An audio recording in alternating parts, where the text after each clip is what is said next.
कौन कौन सा जगह है दिखाएं।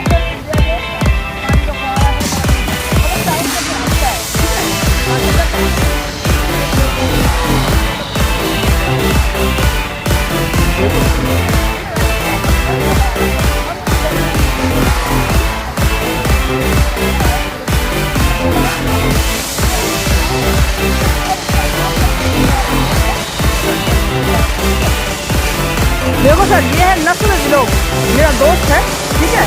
ये भी आज आया हुआ है मेरे साथ घूमने, हम दोनों घूमने आए हुए हैं। देखिए क्या नज़ारा है यार, मतलब मत पूछिए, हम दिल चाहता है कि यहाँ से जाएं ना, ठीक है। तो बहुत ही अच्छा नज़ारा है, बहुत ही मज़ा आ रहा है, बहुत ही मज़ा आ रहा है। दिल करता है कि यहीं पे रहूँ, बट लेकिन घर जाना पड़ेगा, ठीक है। इसका है ये मेरा वीडियो, इसका वीडियो भी लाइक और सब्सक्राइब कर देना, ठीक है, और शेयर भी हो सके तो कर देना। और मेरा वीडियो, इसका वीडियो नसरत ब्लॉग के नाम से आता है, मेरा सितारे ब्लॉग, ठीक है।